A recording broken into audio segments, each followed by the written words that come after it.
That was $40 before we even get to the visa of $50. You know, the irony is, as Ugandans, we don't even need Ugandans. We need a visa to go to DRC, but people from DRC can enter Uganda at no charge, at zero, no visa fees. Like, how unfair is that? And we talk about the East African community. Hi, my name is Eunice and I am a Ugandan travel vlogger. For the past 12 months, I've been on a goal to visit all the countries that are surrounding Uganda by road. And so far, I'm happy to announce that so far I've accomplished that goal. Now, in this video, I'm going to be talking about how I did it, just in case you also want to do it or you want to know how I did it on a budget. Welcome back to my YouTube channel. My name is Eunice.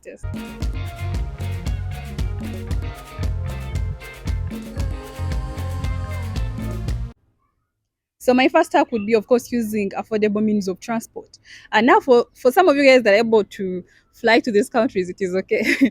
But in this video, since we're talking about how to do it on a budget, we're going to be talking about buses. And this is how I was able to access all these countries, by the way, by bus. I know it's not necessarily affordable, all of them, because now, like, that bus that took me to Tanzania, that was 200,000, and it wasn't even up to the place, like to the exact place. So I almost used like $100 to get to my to the destination that I was heading to in Tanzania. But of course, compared to the plane, of course, it was going to be way expensive to that, because I remember to Rwanda, to Kigali, I remember I used around 50,000. Then to Nairobi, it was 120 using the Marsh Power bus. Then, of course, Tanzania, 200 something. And then to Goma, I used 80,000. I know I was also surprised. For some reasons, I always thought Congo was very far away, but apparently I only used 80,000. Then which other country has already forgotten? To South Sudan, that was also 150. All those countries, that was strictly by bus. Yeah, so affordable means of transport, that would be your first hack. The second hack would be partnering with tour companies. I've not partnered with tour companies in all these countries, but the only country where I used the tour company was in South Sudan. At first, I'm big headed when it comes to these trips. So I always told myself, you know what, I could just go to South Sudan and, ace it like I've been doing it in these other places, because I went to Kenya and did it on my own. I went to Rwanda and did it on my own. So I kept on thinking, I could do this on my own. But after doing it with a tour guide, with like a tour company that is the African Encounters, I can assure you that there is no way I was going to ace it in any way. First of all, it is so hard to get around. Yes, there are tuk-tuks, there are also border guys, there are all but remember, for South Sudan, I was so keen on visiting tribes, and most of these tribes are actually like 4 5 hours away from Juba. And Juba is not so big on how we have like taxis going up country. You can always get like a taxi to Bushenyi or Tumbara. Those things in South Sudan. Yeah, so it was definitely going to be so hard for me to find my way around. I know it is not easy, because I mean, not everyone that does this trip is a content creator, and so it might be hard for you. But for me to say that you should work with a tour company, it's not because I'm just doing Kalango for them. I know how hard it is going to be. First of all, in South Sudan, especially if you're going for content creation, there are strict rules about filming. Forget Uganda, where they say maybe not the market, maybe not, the government buildings or something. It is literally like everywhere in Juba. You cannot just record. And also, you also need a filming. So there's a document. There are actually documents that you need, and they have to register every single gadget that you're entering the country with. It is a long process. So trust me, if you're doing solo travel to this country, it's going to be so hard for you. But the good thing with working with a tour company, they put all these things together for you.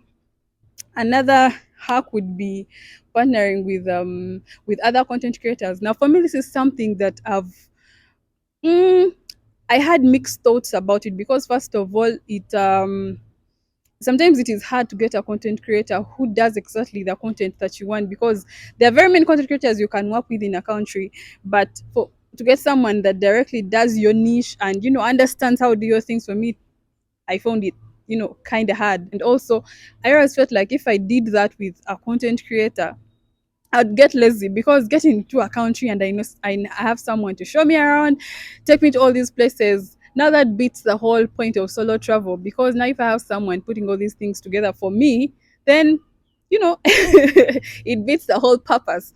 So I always wanted to get there. I mean, like in Rwanda, I have a lot of content creator friends that I would have worked with, but I was like, no, I'm going to get there and figure out all these things by myself. Because now, what happens if I start going to, like Europe, where I don't know anyone? How am I going to do it? So for me, it was important. But for you other guys, that could be a hack for you. Get other content creators, they'll help you.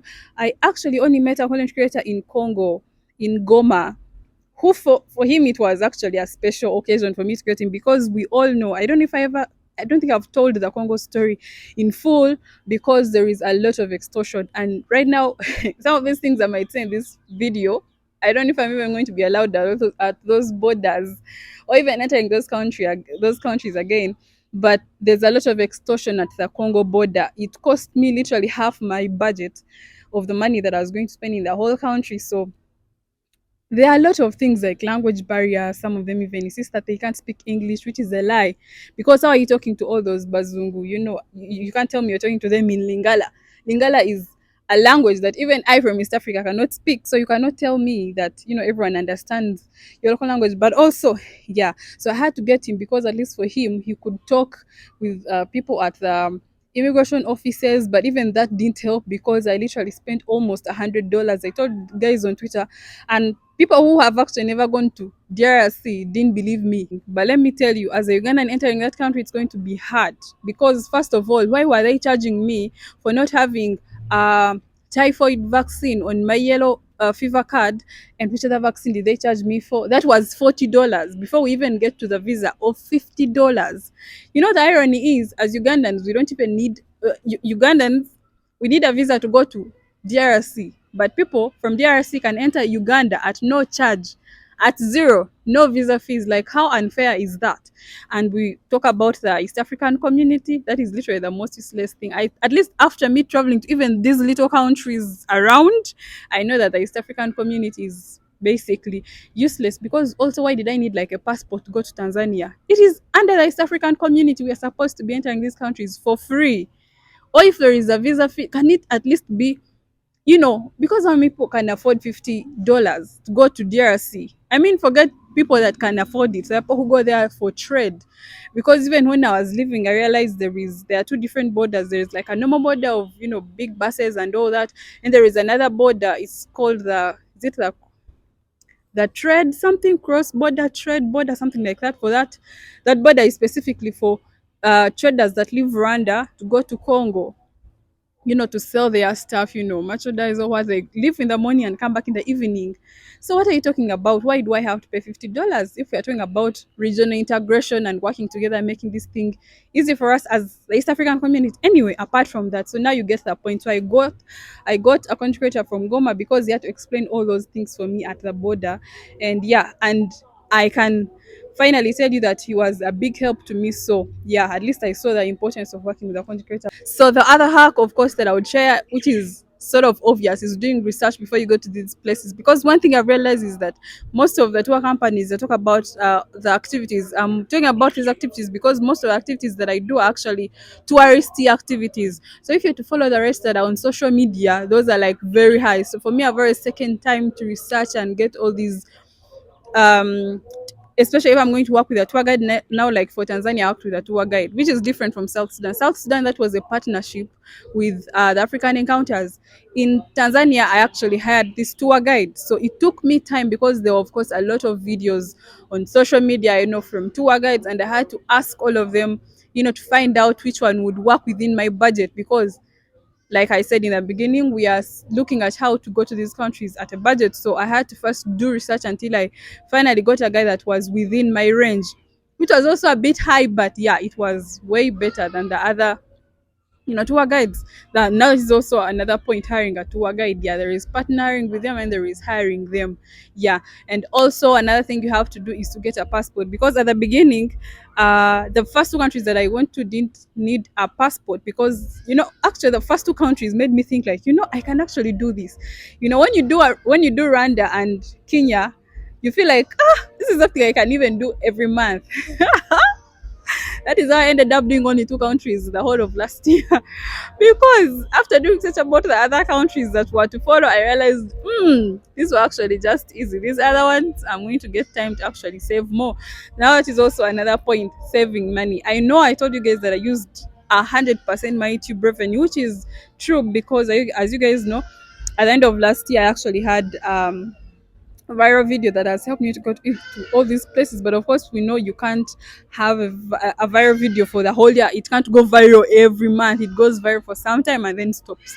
So for me, I've been able to at least in my head, I know that I'll always know that I used that money to go to these countries. But in case you're not, of course, a content creator, I need to save up enough money. Back to the point of the passport, the first two countries that I went to were the only countries that didn't where I didn't need passport as a Ugandan, and that was Kenya and Rwanda. In fact, Rwanda was the easiest because for Rwanda, I only needed a national ID. I didn't even need a yellow fever card, but for Kenya, I needed a yellow fever card. The other countries, I needed a passport, which also takes me back to my point of if we're in the East African community, why are we still needing passports? But again, I hope we'll never, I know we'll never get answers to that. But the last time I tweeted about the visa fees to Congo, is she still called honorable? I don't know. But Rebecca Kadaga came out and said she's going to talk to the DRC committee that handles, those immigration things, that if they don't also scrap off the visa fees for Ugandans, we're also going to, put back a visa fees for people in Congo. So now we are on to the challenges. Of course, I cannot come here and lie to you guys that this has been a very clear journey. Of course, we had challenges. Now, the first challenge was, of course, extortion. Like I already told you, extortion at the immigration offices, of course, the worst one being Congo, DRC. I already told you guys how I spent almost $100 trying to just enter the country as a Ugandan, a country that is literally our neighbor, like from Uganda to DRC. Yeah, and of course, the visa fees were only $50, but I had to pay, yeah, other fees that I had to pay before they could allow me to get the visa. Like even if I just had the visa fees, I wasn't just going to enter because they needed their bribes.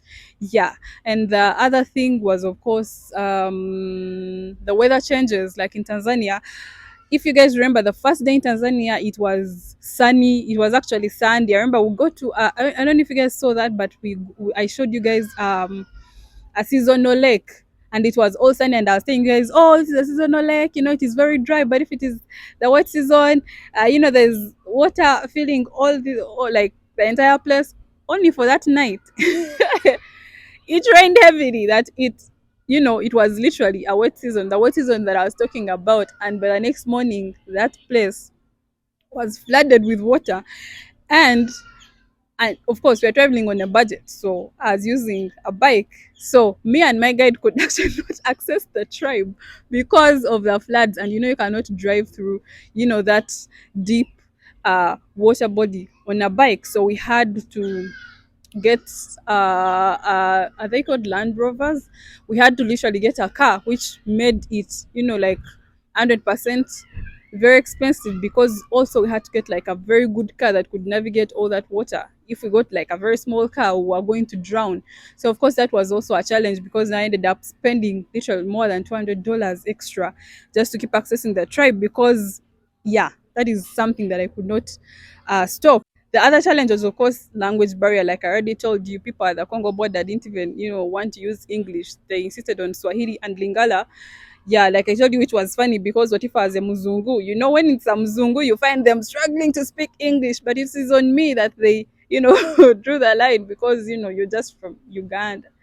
Yeah, so they kind of looked down on me, so they insisted on speaking Swahili, which I also don't speak, because if you guys know about East Africa, Uganda Uganda is that one country that failed to speak Swahili. Like yeah, not even just in Congo, in Rwanda too, because as you guys know, in Rwanda, like the most spoken language, of course, is Kinyarwanda, and they also do French. English is like the third, and it's also less spoken, unless you're talking to people that, the youth. But if you have to talk to adults in your English, and if you want food, you will die of hunger. But yeah, I figured a way out. And yeah, the other challenge was, of course, the long bus rides.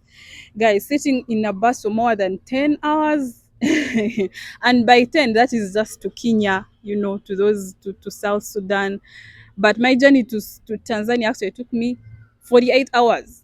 48 hours, 2 days seated in a bus, guys. I know when I said that in a video, some of you guys thought, ah, she's exaggerating, but I showed you guys at exactly 48 hours. Imagine 2 days and you're seated. You guys, you might think that standing up wears you out, but try sitting for all those hours. So, of course, it was, yeah. So, when you talk about traveling on a budget, there is a price you pay. You know, you might not pay for that. For the plane. So you pay for it by sitting on that bus for 2 days. But you know, I love the experience. So the other challenges, of course, are the park situations in some of these countries. Like when I went to Kenya, of course, you can't go to Kenya and live without seeing wildlife. At least just go and see giraffes and come back. So of course, seeing the giraffes was easy for me, but seeing these other animals, of course, it was so hard because I wanted to go to, for example, the elephant orphanage, and as per I think last year, you cannot access the elephant orphanage without paying the overall fees of the Nairobi National Park. Can you imagine, guys?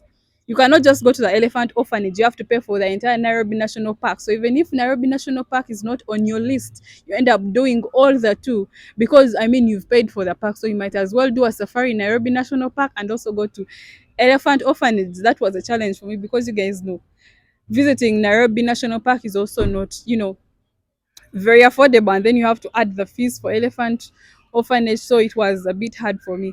The other point was, of course, some of these countries, the filming restrictions. I mean, those ones are in every country, like I said, but in places like Juba, even just recording yourself, you will be stopped by the military and they will ask you, what are you doing? Like, I'm recording myself. They'll say, uh-huh, for what? You're like, can't I just record myself?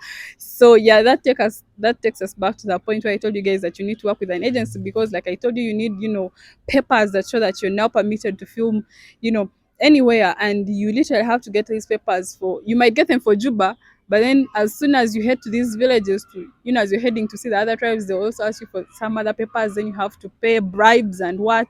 So yeah, all those restrictions are of course um very inconveniencing for me as a content creator because I've literally come to create content and you're telling me I cannot film. So of course that also held me back in very many ways. I've been seeing a lot of you guys asking me, oh, like my Congo video, some of you are asking me, oh, you showed us the resort, it is beautiful, but we can't see the rooms.